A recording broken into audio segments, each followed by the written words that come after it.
A lot of people thought that Spalletti should have gone when they were eliminated from the Euros against Switzerland in the round of 16 after a really insipid performance. But the Italian Football Federation at the time recognised that he'd only been in the job like 7 or 8 months because Roberto Mancini had basically come up with an excuse to resign. And then I suppose his own ego said, if you wanted me to do this job, it's because you want me to play my style of play. So I'm going to do that regardless of the players I've got available. Spain wiped the floor of them in the Euros group, and Italy have never really recovered since then. Their confidence was shattered. Played pretty well at the beginning of the Nations League. Back in autumn, they beat France for the first time in like 70 years in Paris, and everyone thought that was the start of Spalletti's Italy. And instead it wasn't. He's a genius, but with that genius comes moments where he falls out with people. Going into this round of internationals where Francesco Acerbi, the inter-centre-back, basically ghosted him and didn't respond to a call-up. Spalletti in his first press conference said,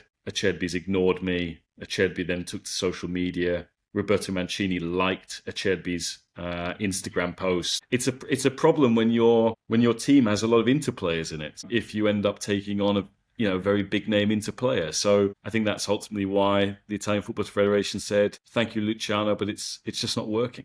On Sunday, the president of the Italian Football Federation, a guy called Gabriele Gravino, spoke to the media, said, Spalletti's a gentleman, he's such a noble soul, he's extraordinary, he's the best person I've ever worked with in football, and then walks away. No one's any the wiser. No one thinks that Spalletti's been sacked. I kind of approached Spalletti's press conference as though he's going to continue, and then no, in the hour before that press conference, there were reports in Italy that he'd resigned. And then he basically came out and said, no, I haven't resigned. I was sacked last night.